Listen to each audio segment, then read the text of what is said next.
Whether you are young or old, your mental health is always the most important part of your life.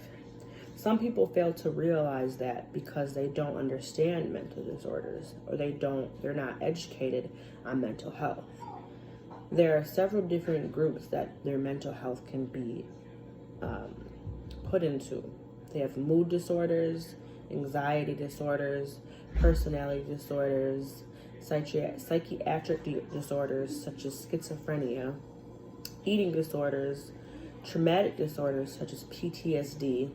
Now, a lot of people are only familiar with PTSD because of the war, but you can also get PTSD from traumatic experiences in everyday life, such as relationships or car accidents, something that caused a lot of trauma to you in a specific time.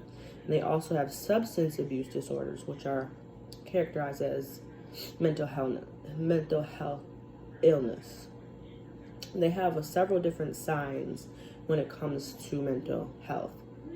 Although a lot of people have learned how to mask those disorders, so sometimes they can be hard to diagnose.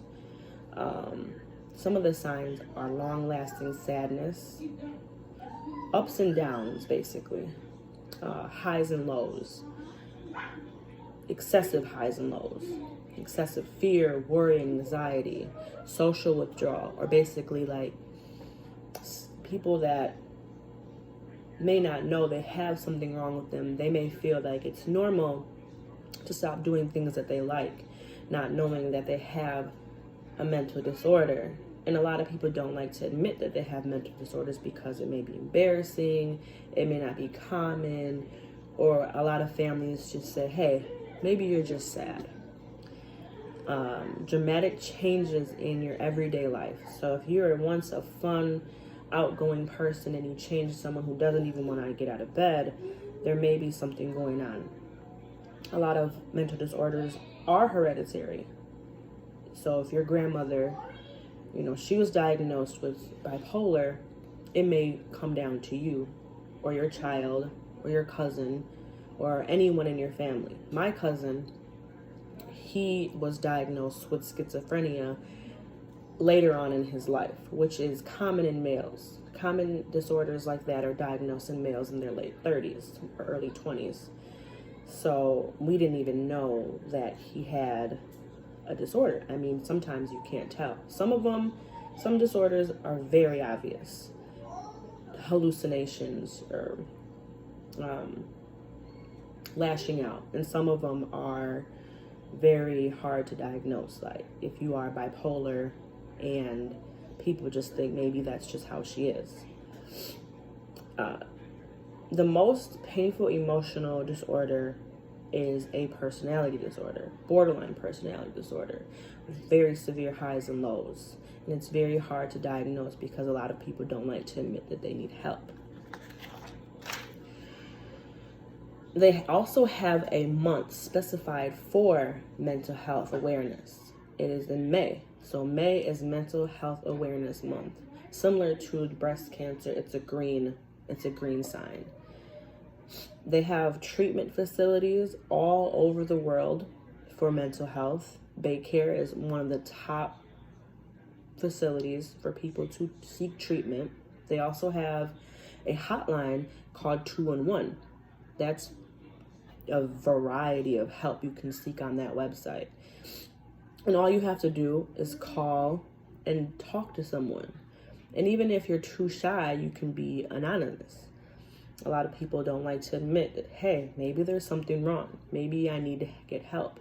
They also have medication that people can take because, as you know, the brain is the most important part of the body, and the brain is basically chemicals that are released. And sometimes when you have an unbalanced chemical, you can always take medication to balance it out. Now, what I have experienced with my own mental health is that sometimes it takes a while to get put on the right medication. So the doctor might give you some type of medication and it might have various side effects, which you have to let them know. Always communicate with your doctor. if you are diagnosed or someone in your family has been diagnosed with a mental health issue, it's always good for them to keep an open line of communication. Tell your doctor if you're feeling too sad or if it's not helping. But as everyone knows, medication take a while to run its course. So it may take a month or so for the medication to do what it's supposed to do. But you're never supposed to just stop taking your medication. Now, when people think of mental health disorders, they think of crazy. You're not crazy if you have a mental health disorder. It's very common. It's more common than we all know. In my community, it's very hushed. No one really speaks about it. But it's very important that you seek treatment, or even if you don't feel like you need to go that far, it's always important to have someone to talk to. Because if you don't talk to someone about your health issues, you will never get a correct diagnosis. And the people that can diagnose you, they won't judge you. And a lot of people are worried that they will get judged. But since mental health is so vague, and you really feel like you're not yourself, you really should speak to someone who knows.